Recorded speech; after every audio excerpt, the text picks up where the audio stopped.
Well, hello, one and all out there. Welcome to Agree or Disagree, the podcast. My name is Kevin Olenek. You can follow me on Twitter at KEVOLE. Add me as a friend on Facebook, Kevin Olenek. Subscribe to all podcasts on Spreaker.com, KEVOLE, or wherever you get your podcasts as well. And our topic today is something not COVID related, but maybe sort of in some ways relevant to where we are as a society. We are going to review and recap the Survivor 40s Winners at War, the Survivor season that was considered and billed as the greatest season of all time. It was 20 of the past winners all brought together, and the finale was featured Wednesday night, and Tony was the winner. We'll get into that. Riffing with me is from Calgary, working smart technology, known as Katie N in Twitter world. Katie Novak is with me. Hello, how are you? Hi, Kevin. I'm doing really well, thanks. How are you? I'm good. You're surviving the quarantine that looks like it's going to have to be longer in Calgary quarantine. You're not like the rest of you're not like the rest of us, apparently. No, I mean, we like to be a little bit different. It's fair. Here, maybe a little bit, agitating things a little bit. So, we'll just stay in quarantine a little longer here in Calgary, but that's okay. I am surviving. Hey, I have a drum somewhere. I need to find that. Pardon the pun. Yes. So we are talking about Survivor, and I kind of always wanted to. I've been a big Survivor fan since the beginning. What were some of your favorite seasons before we get into? Oh, wow, that's a great question. I think some of the real original ones, back in the day when they were going to different locations.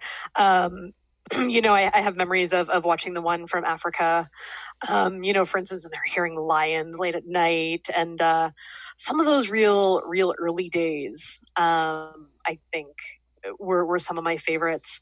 In more recent years, we've had some really good ones as well. Any time that they've sort of, in the more recent years, pitted the groups of people against each other, I love watching the sociology of how all of that plays out. Yeah. Too many to pick, really. Yeah, there's 40 now. 40 that's seasons. My goodness. 40. That's a lot. That's true. But yeah, it's been fascinating to see how it evolved over time. And there used to be in the beginning, there was the man running around nude. Now that doesn't happen anymore. Then came in one immunity idol. Then forever there was immunity idols. Then they had the Redemption Island where you had to duel to get back in the game. And then they've had a bunch of other different things. And then a couple seasons ago, they brought in Edge of Extinction, which the person from Edge of Extinction won and played a factor here. What do you think of this idea of the possibility of getting back into the game of Survivor? Well, I love a good underdog story, so I'm a fan of it. I like it adds a different element to the game, as many of the players certainly this season talked about, and really a different element of survival. We saw, this season play out, and the first person to get voted off ended up coming back. But, how does that change the game in terms of the basic tenets, right? Win, outplay, outlast. Maybe you outlast, but did you really outplay if you're on extinction? I love all of the different elements to it.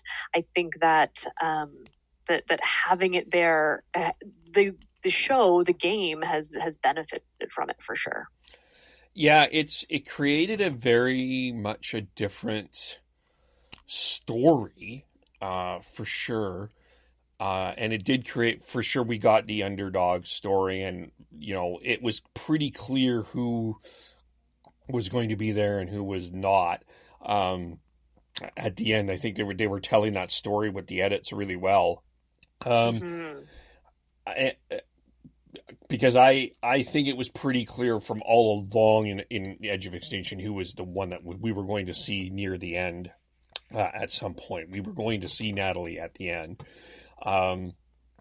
and yeah, I think I like the idea of bringing it back.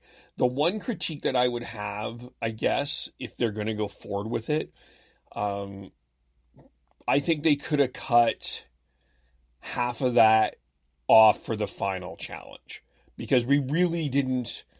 I mean, I understand that this was really a lot about a tribute to where they were, and there was it's an understanding to it, but there was a lot of people we knew were never going to get back in the game. We knew. I mean, I think there's a beauty in Ethan's story because he's a cancer survivor, but we also knew that Ethan was never going to get back in the game. Like I think that they like, if they're gonna do it, say okay, there's a certain group of you, and the top half of you still have a chance to get back in the game at some point, but the rest of you, you're not. You don't have a chance to get back in the game. You could be jury or whatever. Does that make sense? Yeah, I agree with that. I think, this season was an anomaly, with the past winners. So we had these emotional connections to everyone. So in a sense, I think it was an ode, for the audience. It was really for us in some ways more than it was for them. But that wouldn't, I don't think it would play out the same. Next season, if they were to structure it the same, I don't think it would be received as well. I also think more people might pull a Sandra and opt to leave, which we've seen happen on Redemption before. People, decide that they make that choice for themselves, that they want to opt out.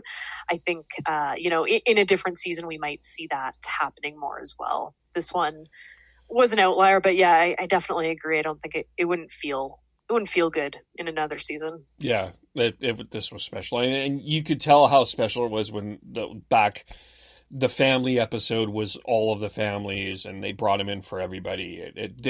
They really pulled the emotional card this year, probably more than any other year. I mean, there's emotion to to Survivor, but this year was different. We'll get into some of the bigger stuff, but generally, did you feel this year was different? I did. Yeah, I definitely did. When to that point when we looked at the family visit, and they allowed all of the families to stay on the beach, and to have the kids, and even to have the families of the individuals that were on Edge of Extinction come as well. That wasn't limited to the people that were, quote, still in the game.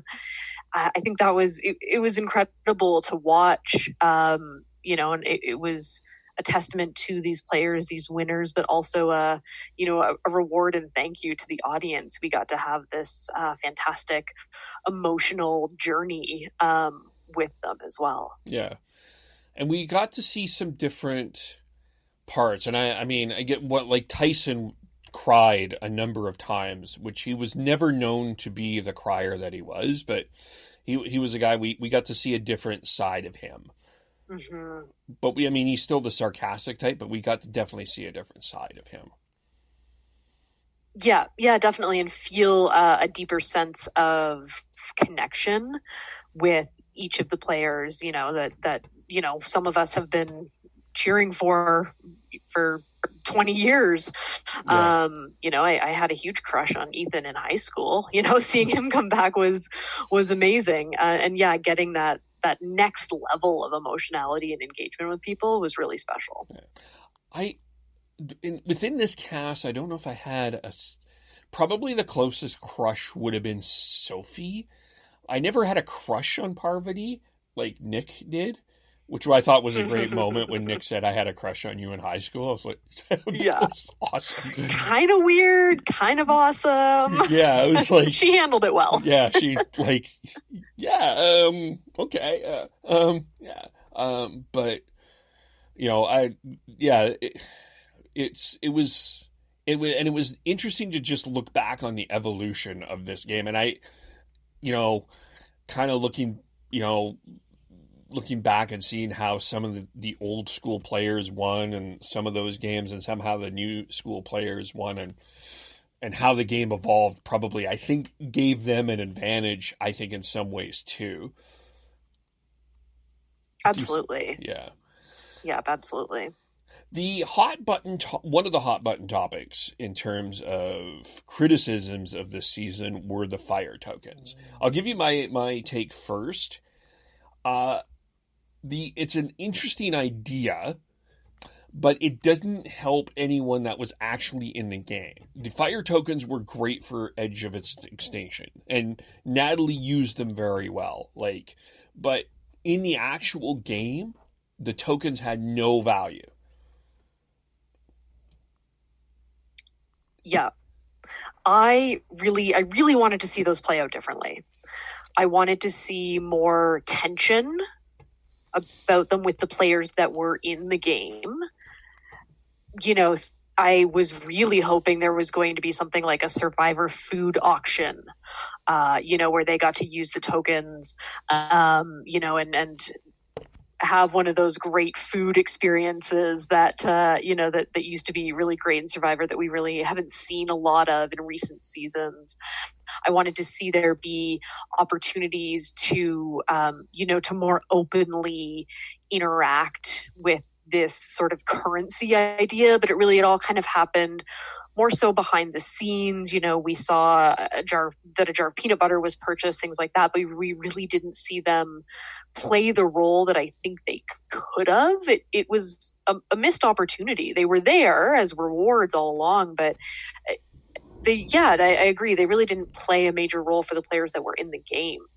It did allow Natalie to have something to say in front of the jury when it came to the outplay part of the game, because she did have an opportunity to make strategic decisions about the tokens she acquired, about how she acquired them, about how she spent them. But, had it been anyone else sitting in front of the jury, it would have been an even more boring story with the fire tokens, really. So a missed opportunity, I think. Yeah. I mean, even you kind of look at just a way that a fire token could have been used here is in that final fire, it's going to fire. You could pay for a token to have an advantage. Something like that to play right down to the end a little bit. It in the game it didn't play out, and I think that was a bit. They need to fix that, and almost if they want to go on with that, you either need to have more of them and less idle, or just get rid of them. I don't know, but you need to that definitely is something that needs to be fixed in my mind. Yeah, or just don't hype them so much. Yeah, for sure. Yeah.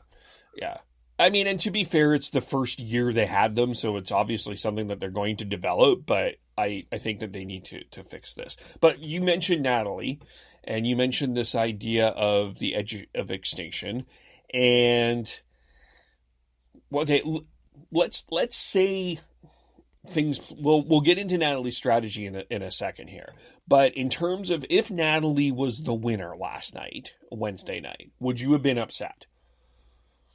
No, I would have been happy with that. Yeah, I would have too, only because of the way that she hustled. She did hustle. She deserved to be in the final four. She did play. The Edge of Extinction is part of the game, and she played it. And when she got in, she won 2 immunities. Or one. Wait, did she win? She won the final, but Michele won before, and she had an idol. Yeah, she had and she played the idol. So she basically was able to play into the game, and she made a legitimate case to the jury about how she played on Extinction that I think would have given her credence for her to win. Now, we're kind of riffing all over the place here, but in terms of, okay, so let's look at Natalie's strategy to the final 3. Okay, so she plays her idol, and then again she found an idol too. So she actually found an idol, played an idol, and won an immunity. So final five, the final six, it's Tony, Ben, Sarah, Denise, Sarah, and her. This is where I thought Natalie was smart here. She played her idol to force Tony and Ben to play hers, and Tony was right because Sarah said, "I didn't think she doesn't have an idol," and then Tony said, "Yeah, she does," and then it ended up being basically down to Denise and Sarah to be voted out. I thought for that part, and I think Natalie did the right thing there. And then final five, she had a hunch to play the idol. She did. We'll get to someone else's decision there, but that ended up being Ben. But in the final part, she gets the final immunity. She has the choice of fire. She chose to keep Michele and have Sarah and Tony do the final battle. Okay, so first of all, the argument that was made with Chris is the reason Chris wins is because he played the perfect game on the other Edge of Extinction, and the part of the perfect game is he took out, he took on Final Fire and he won. Did Natalie make a mistake not doing the fire challenge? It's such an interesting strategy question to me, that one, and had she gone up against Tony, and won, she would have won the game. Sure. But had she gone up against Tony and lost, obviously she wouldn't have had any shot of winning, and Tony would have won anyway. It's a tough situation in a sense. The idea of giving up your immunity necklace, putting yourself to fire against someone to make it to final three, in a sense, it's okay. It's gutsy. It's a gutsy thing to do, but you're sitting there with the power, with the necklace around your neck, and you earned that. I think there shouldn't be any. That person shouldn't be faulted for not giving up something that they earned. Yeah. I don't think she made a mistake. I mean, I can see where people are thinking that. She's probably right. She probably knew she wouldn't have won. She probably had a better chance to get Tony out. Because she knew where the jury was going, and she probably felt she had a better chance in a battle with Sarah and Michele. And I think she did the right thing. It didn't turn out her way. I mean, some of this is luck. So I don't necessarily think she was wrong. And really, it looks to me that it would have switched maybe one vote if she did it. So I don't know. Yeah, I don't think it's a tough one. Yeah, I don't know if the jury held that as much against her as I think some of the pundits are saying. That's my sense. I think the jury was like, ultimately there were some different things that won. But I think, in terms of Natalie's legacy, certainly one of the feisty. I loved her journey. She was a fighter even in the other season that she won. I mean, she's just, if there's a person that I would love to hear a TED Talk from, it's probably her.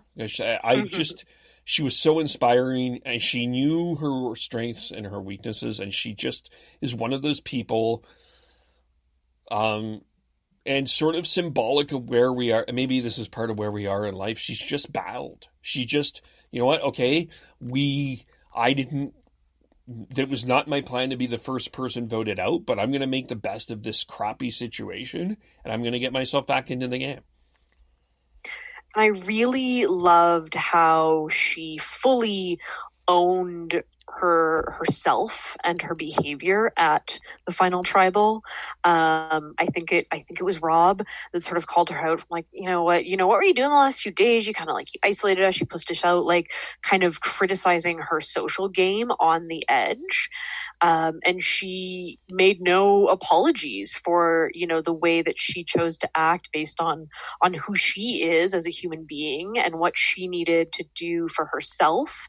Not only for her strategy in the game, but for her as a human, as Natalie, what she needed to do. And I think that, especially as a woman, that isn't always an easy thing to do when you know that there's eyes on you, and being potentially criticized for something social related. That's a difficult place to be, but she absolutely owned, her actions, and she owned who she is. And I have so much respect for that. Yeah. It was a good, really good human being. And I can see good things, for her going forward. Let's get to Denise, because there was a bit of, I felt like a lot of people were a little critical of her, how she ended up playing. But I actually do think that there was some value in that. Of course, her big move was she got Sandra she found a way to get the queen out. She was called the Queen Slayer. She got the idol.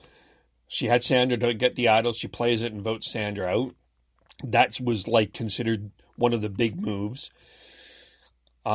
She had a couple of other big moves, though, too, quietly. Kim played an idol and saved her a little bit later on in the game. And then she did the injure and let go. And I think people were all like, why are you're playing for $2 million? What are you doing? I don't know. I kind of...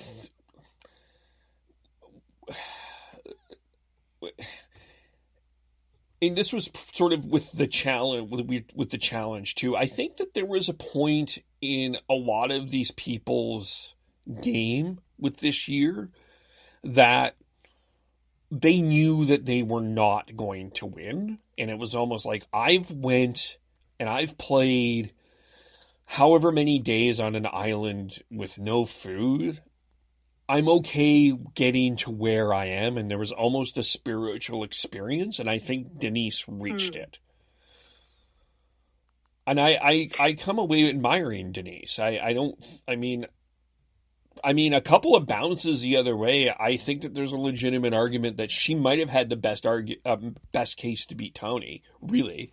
But I think she played the best that she could, and she recognized that there was a tough path for her to win. Mm-hmm. It's interesting. I saw an article about, people questioning her of when she did take out Sandra. Oh, you could have taken out someone else instead. You could have taken out Tony. He went on to win. You could have broken that alliance up earlier. But I think she made some wise choices. I look at her, and to your point, sort of that more almost, spiritual sort of journey. And is that, based on just who she is? Is that based on age, her, being one of the older people out there? I don't know. But it was really interesting to watch her journey. And I agree, a few things falling a little bit differently, and she could have been, up there at the jury for sure. Yeah. But yeah, I appreciated that. And then just, I'm again bouncing around. Let's go back quickly to that final Edge of Extinction battle. Natalie wins. It's sort of the final goodbyes. Was there a few let's talk about Amber here, because I do think it's going to relate to something else. That hit a couple of the big talking point that's coming out of this game. Which we'll get to later. That's what we call a tease. See, school's taught me things, Katie. It's not like I'm not, But Amber said that the only reason she came back is to support her husband, Rob. And she knows that the only reason a lot of people didn't feel that she was going to win. She didn't deserve to win. She didn't think that she would win. She's just out here for Rob. How did you feel about that perception of Amber and that portrayal? Ooh, I paused my TV when she was talking in that moment, because I just went, wait, what? You know, here you are as someone who has won Survivor, who my perception of her going into that moment in time was, she a strong, woman, all of that. And I listened to her say that speech after the challenge, and I was just like, oh my goodness, like what? It felt broken to me almost. I'm only here for my husband. I don't think that I deserve to win. And all of those pieces, I was just like, whoa, wait a minute. What's going on here? To think that, and to me, that on a personal level, that makes me like, ooh, like that hurts me, to think that someone isn't living for themselves, isn't seeing their own, value, is only doing things because of a spouse. I don't know her reality, right? And I don't want to judge that, but that moment in time, I just, like I said, I paused my TV and I was just like, what is she saying? What just happened here? It was kind of bizarre to me. Yeah. Yeah, it was interesting to me too. And one of the things that I think is a bit of a takeaway, and it's to a couple of other stories here. Would you agree that the women winners of Survivor have generally faced more criticism about the idea of deserving to win more than the men? Like when a man has won, it's been like, look how dominant he was. Like we look at how Boston Rob won. I mean, he dominated. We'll get into this one. He dominated. With a woman winning, it feels like it's not as deserved because it doesn't have that same. Do you agree with that? Yeah, I think we've seen it play out with multiple women that were on this season. We saw that sentiment from Sarah. We saw it from Michele. We saw it from multiple of these women, and I think that is exactly a reflection of the way they've been perceived after, the type of feedback that they've gotten from the public after, the type of questions that the media asks a female winner of the game of Survivor versus some of the things they might ask a male winner are different. So I think that is a very real thing. Yeah. Because, I mean, Amber was a strong player. I mean, she played twice. She was on Survivor. She played a Survivor, and then she played Survivor All-Stars. So she played twice before she got into this. It's not like she was an undeserving player. It just, maybe she didn't have as much of a chance to win for some other reasons. But, I mean, I don't think that she deserves to be any lower on a pecking poll because of that. And sort of, I think that parlayed that a little bit. And even like sort of this idea that you have to be a bit of a villain, like a Parvati as an example. Mm-hmm. She's portrayed as a villain. And I mean, I think that there's a partly shtick to that, but I don't know if she's purely that villainous. I mean, she played a game. Yeah, well, it's kind of that classic perception question, right? If a woman is, kind of comes out of the gate strong and is more assertive or even aggressive in any type of environment, right? She gets some negative words, thrown at her. She's bossy, she's bitchy, she's, these more negative connotations where, like you said with men, like, oh, he dominated, he did a great job, when really their behavior might have been the same. And it's interesting to watch these things play out in Survivor and over the last 20 years as there's been evolutions in society. How has that been reflected in the game? Should it be more reflected in the game? Lots of questions around that. Well, and it's also the edit too, because I mean, I would like to see some extra, if there was ever some extra footage put out there. I mean, what we got to see that gives us this perception of something too, right? I think that there's a fair question on that too. Absolutely. Yeah. Let's get to Ben. So Ben was similar to Denise. Ben had to play the idol. Smart played the idol. Natalie forced the hand there. He kind of came in with a little bit of a reputation of being an idol getter. Him and Jeremy did not have a great relationship, but I did notice they were sitting beside each other in the jury. So I think that I hope they rectified that a little bit. But he decided, he went to Sarah and said, and we'll get to Sarah in a moment, but this was after the speech, and said, you need a resume. So if you need to vote me out, I give you permission to do it. My theory was, I don't think Ben was similar to Denise in that I don't think there wasn't really a path for him to win. I mean, I think everyone was going to take him along because A, he would win a fire challenge, and B, he was not loved by the jury. But he wasn't going to win the game. I think Ben knew that there was no path for him to win the game. He aligned himself with the winner, and there wasn't a way out. Was that a fair strategic point? Yeah, I would agree with that. So, I mean, then you go, how much of that decision, really, what was the primary motivator behind that decision? That he made, that conversation that he had with Sarah. I think that's probably true. He could see the writing on the wall. He knew he might be going home anyway, and he, sort of freed her from the quote burden of turning on the alliance. It's interesting, and that ended up, I was expecting a much more significant reaction from Tony after that vote.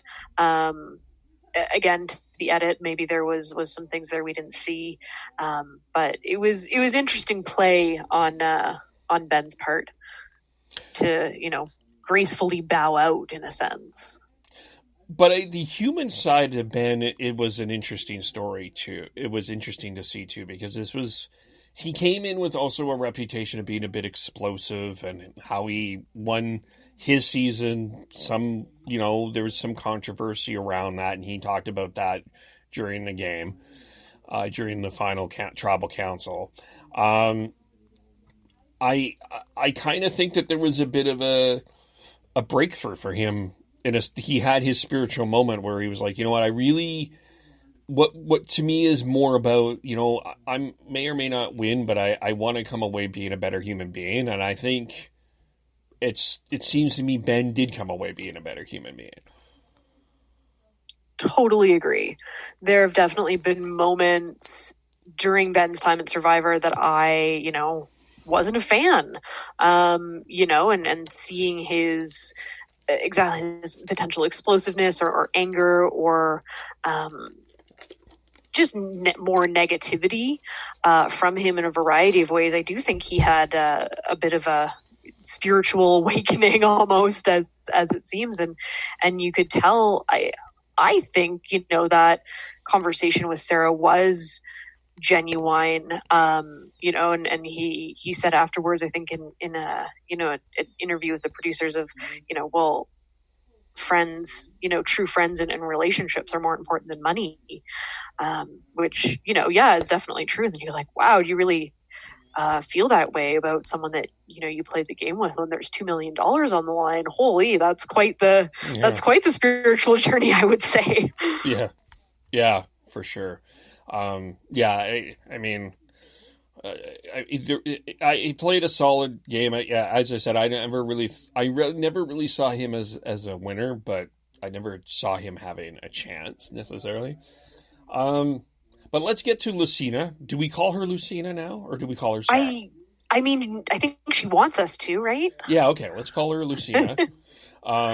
She made the speech that there was about the gender bias. And and she did not back down from it. She did an interview with Dalton Ross from Entertainment Weekly, who does a bunch of Survivor interviews, and basically called out Boss and Rob and said Boss and Rob would have rather have lost to a man than me. She still claimed about the double standard. She talked about how if two men get to the end, it's considered like a bromance, but what Tony and Sarah did, that's not considered really a bromance. Do you feel, what did you think of the speech? I thought it was important. I thought that it was an important moment, I think, for reality TV in general. There is this gender bias in reality TV and, in Survivor that hasn't necessarily evolved at the same pace as, kind of the quote outside world has, when it comes to, to how things are changing. We saw some really significant conversations in the last season of Survivor, around sexual harassment and how that was handled. I think that only made Lacina's speech more important, and recognizing that these things like gender bias, I think there's probably some race bias as well, that we could talk about in this series, and now is the time we need to talk about these things. And for the folks on the island, they have all this time to reflect, and I think that's an important conversation to bring to the front, that bias between, a woman being considered, again, bitchy or she's fake if she lies to people or plays both sides. Whereas, I think she said when a guy does it, it's good gameplay, right? We need to start to break down those walls and start to bring a more equitable way of looking at people and looking at the game. Yeah, I had no problem with what she said. I think she's right. There has been a bit of it. There is a double standard. We've seen this. We'll get to Michele, which I think is an interesting double standard. And I thought Jeff Probst, it was interesting to hear the reaction from Tony and from Ben, which was a part of the other breakthrough. But Jeff would, in particular, said, I recognize some of the things that I have done have been, he kind of owned his own part in that, which was great. And, I still think they're reeling a little bit from what happened to Dan. I don't know if they have any closure from that. That was a big part of last season. I can't even remember who won. There was at least, if I remember, it went, it was part of the show for so long. It was such an interesting way, how Survivor edited that. It was part of confessionals. It was part of confessionals. And I don't know. I think Survivor took it took a little bit of a hit from that, and I still think it's recovering from what happened with Dan. And it was interesting, and it's interesting. You talked about timing too, so yeah, go ahead. Anyway. Yeah, no, I would just add. I think that Jeff's reaction to Lacina's speech, I was, clapping. I was applauding him for that, because when we look at issues and, whether it's within Survivor or within, quote, the real world, acknowledging that there is bias in each of us and that we all have taken actions because we didn't know better. And we might have done things that, would be considered, whether it's biased, whether it's misogynistic, any of those things. But when we know better, we can do better. So for someone like Jeff Probst to sit there and say, this is important, and I'm going to acknowledge that this exists in me today, and the way that we figure it out, and the way that we can be here for each other is by having these conversations. He didn't try to shut it down. He didn't try to discredit anything that she said.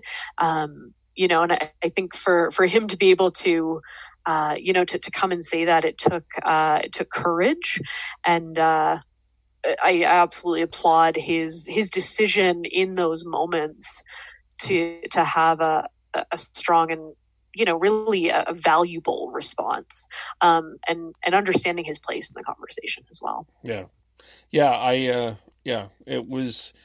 That was good. I mean, you even saw the jury applaud that too. And really, I mean, the one thing that has to come away with this is she was not voted out of the game. Where do you put her in? I would put her... Would it be fair to say that she was a top 5-6 player in Survivor? Is that I think so. Yeah, I think that's fair. I mean, she won Game Changers. That almost says it all right there. Yeah. Definitely in that top echelon for sure. Yeah. Yeah. So, I mean, yeah, she has nothing to hang her hat. I mean, really, ultimately, that's the question is who wins if Sarah wins the fire challenge? Is it Natalie or Sarah? That's what it comes down to. And I think you could make an legitimate argument either way for them to win. But, and I guess, it's another game that I want to see more of that edit. Cause I mean, there was a perception that someone else was controlling that, but I wonder how much more that was Sarah. I mean, yeah, she misjudged Natalie's idol, but I mean, she also calmed Tony down a lot. Yeah, she's Tony management. Yeah, she's totally. It's a big part of her game. Yeah, Tony management. Yeah, and I mean, just a couple. She had the moment with Ben, and then her moment, that moment with Tony. That's going to come. I was in tears. Just how for both of them. Just that was so great. Watching Tony when Sarah did, leave, and when she had her, her torch snuffed by Jeff, and Tony just sat there with his head in his hand for quite a long time after for a guy, like him who hasn't, typically been known for sort of that type of emotionality, to see how many times they, told each other they loved each other, that bond, real kinship, between them. And then his emotion as she was leaving, it was quite something to see. Yeah. That'll go down one of my memorable moments. Michele, she doesn't get, I got to tell you, Michele was my favorite player in this game. As much as Natalie was an underdog and it was a great, wonderful story from the Edge of Extinction, the fact that Michele often, there was a couple of times I have no idea who I'm voting, and she ended up voting right anyway. She wins these immunity challenges when she needs them. We find out early that she dated Wendell. I just was she was my favorite player.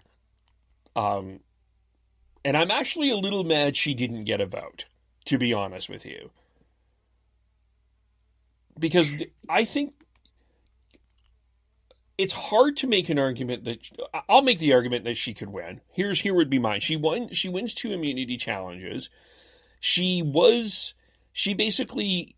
the Chris, or she pulled the underdog, and she didn't, maybe her jury vote is she didn't give enough credit for breaking up that alliance. It was a lot of her, as much as it was Natalie, it was her that broke up that alliance, the big three, by winning 2 immunities.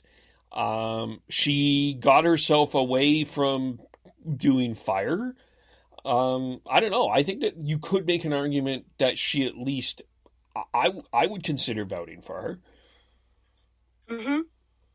Yeah, I was disappointed for her not to get any votes too. I would not go as so far as to say she was my favorite player, but yeah, I mean, I was certainly that second to last immunity challenge where she came from behind and really pulled it out on that puzzle.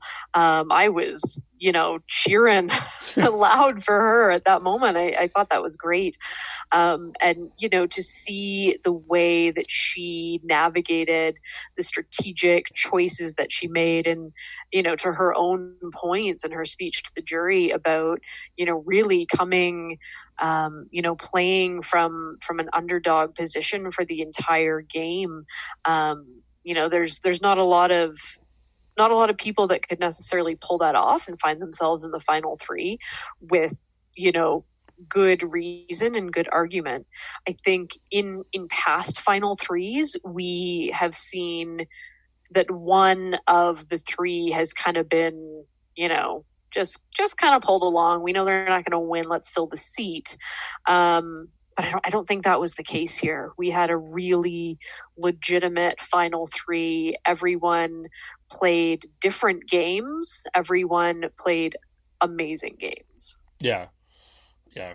And she's one that she faced the controversy of not being a deserved winner, but two. And I think she has that stigma, and that she had her breakthrough. She had a breakthrough as well, and along with Sarah too. And I think that's great. I think she's going to do some great things. Who was your favorite player? That's a tough question. I from a just like emotionality perspective, like I said, huge crush on Ethan. Back when he first played, and what was that, like season 2 or 3? So I was excited for him to be back again. Was he my favorite player per se? Probably not.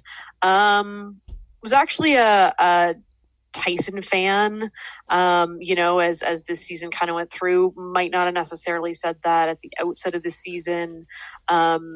Yule, definitely I was a fan of. Some of these old school people, definitely were up there in my books. Like any season, it kind of evolves over the course of the season, as well as people sort of, reveal themselves and their gameplay that season. It shifts for me. Fair.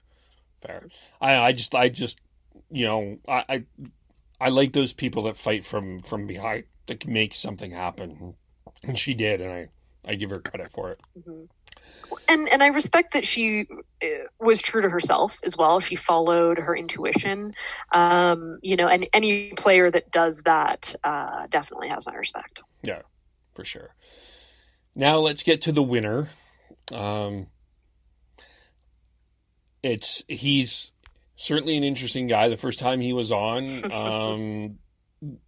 it was something. It was hard not to have your eyes on him. Yep. And then he won Kayagan, and I guess it's the evolution of him, I guess, is interesting, because he, from this, not kind of this guy that was off the wall all over the place, to find that center and yet still have that craziness and uniqueness to win. I just, the person that this Tony now is such a different person when we first met Tony. Mm-hmm. Yeah, agreed. I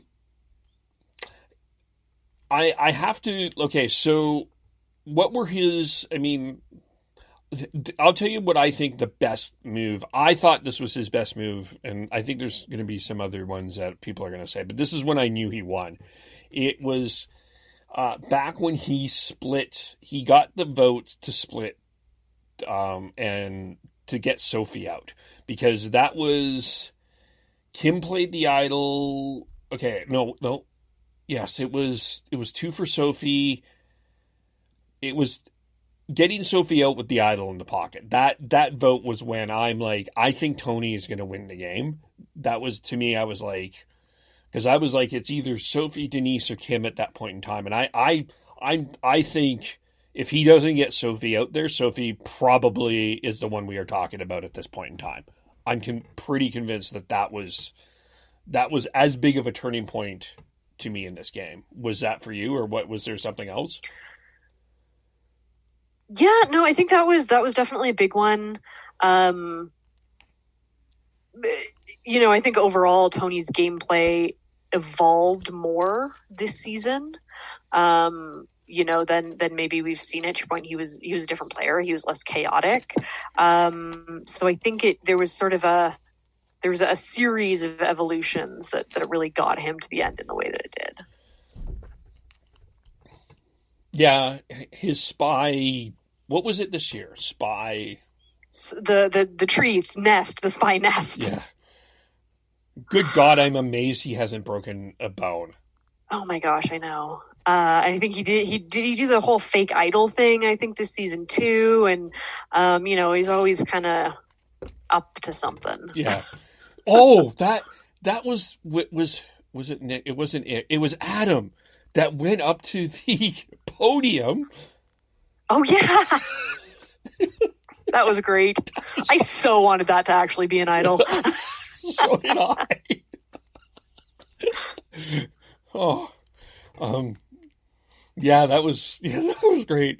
But yeah, it was, yeah, he never had a vote. He was one off from the record.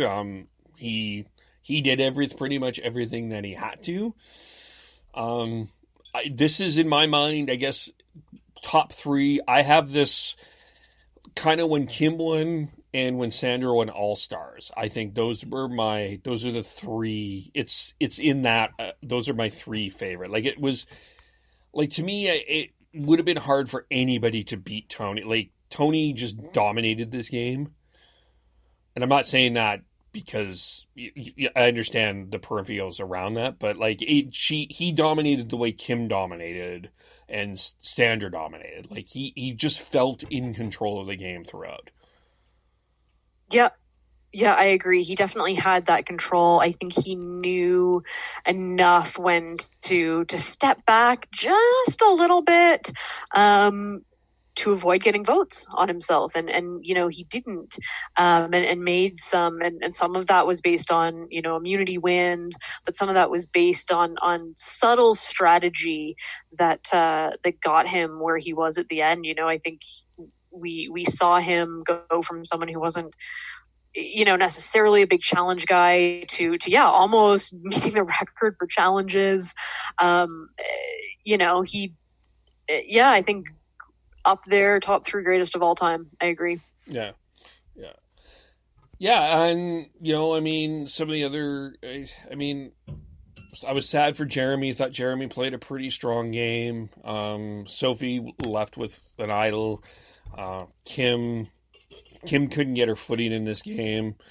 But I thought she had some control, but she just couldn't find her footing. But a couple votes, it's one of those things where a couple votes go a different way, then who knows, right? But who am I missing? Nick is okay. So Nick would it be fair to say that Nick made one of the bigger mistakes in the game when he voted Jeremy out? Yeah. Was that one of the? Yeah, I think he struggled a bit this season. I do think that was a mistake. Yeah, Michele let him have it. I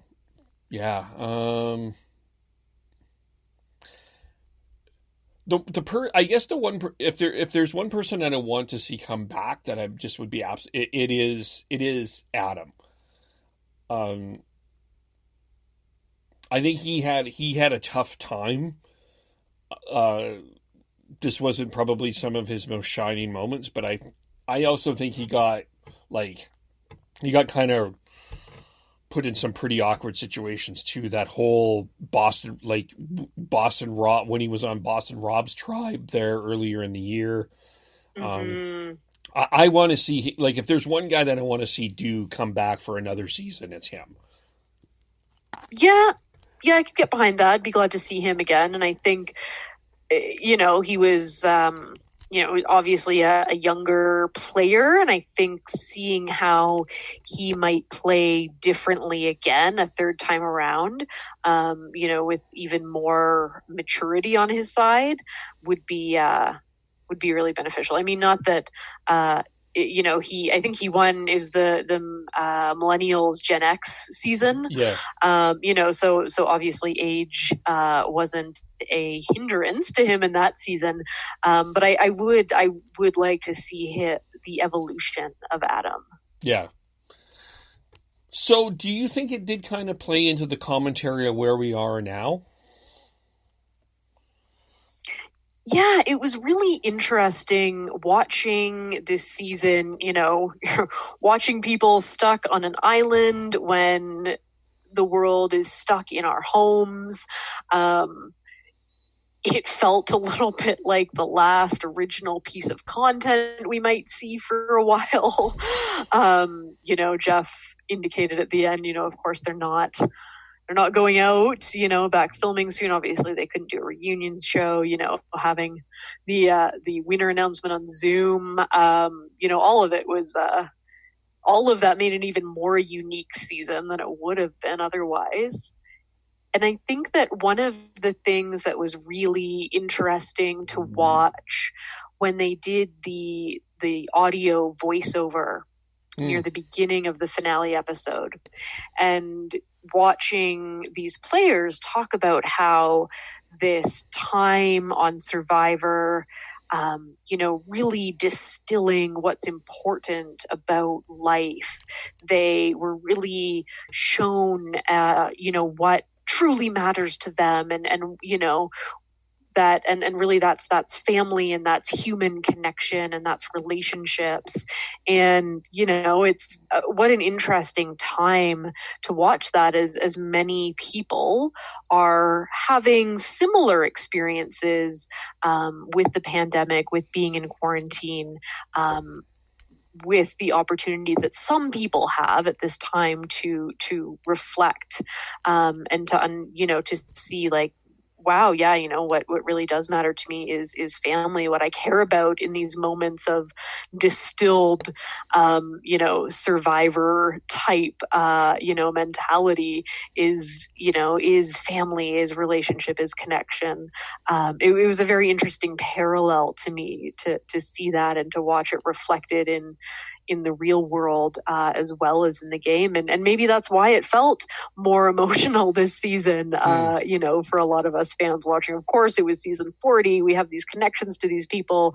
But, I think we felt extra connected to them because we're all sort of stuck on islands, and, some of us might be stuck with people that we feel like voting out of the tribe,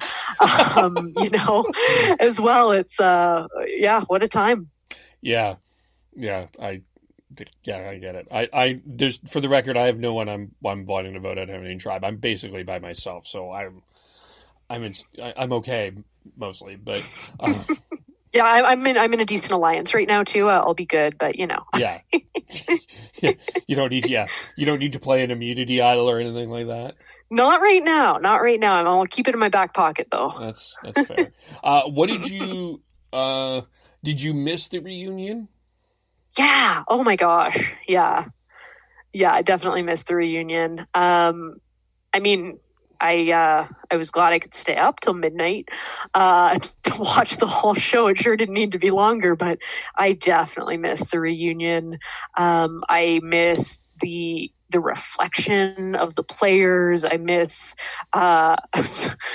seeing the way all the players look back in the real world when they've had showers and, the men have shaved their beards off. I missed everything about the reunion show. Yeah. For sure. Yeah. I didn't recognize Michele at first. I'm like, that's Michele? Is that? Are you Right? sure? Are you sure that's Michele? Yeah, and the garage. I thought that was pretty. What Jeff did was pretty funny there. What do you think of this? Love that. So Jeff said that they're inviting teenagers. Are you okay with 16 to 19-year-olds on an island in Fiji fighting for $1 million? I don't know how I feel about that.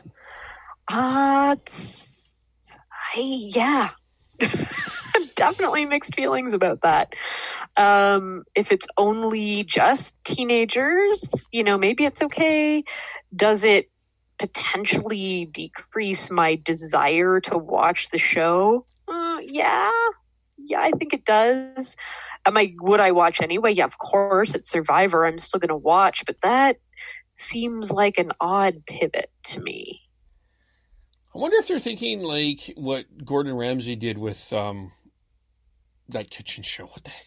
Oh yeah, MasterChef Junior. MasterChef Junior, yeah. And that yeah. Like, I'm like, I can't watch that. That's like putting a hell of a lot of pressure on kids. I'm sorry, I can't do it. And I mean, part of Survivor is navigating the strategy with a certain degree of emotional maturity and, depth of, psychological and sociological understanding. That's really what makes the show interesting. And, not that teenagers don't have that, but I mean, come on, a lot of teenagers don't necessarily have that level of development yet that I think really makes Survivor interesting. Yeah. Could you do? I'm realizing what I'm about to say sounds like Big Brother, but hear me out. Could you do a quarantine Survivor?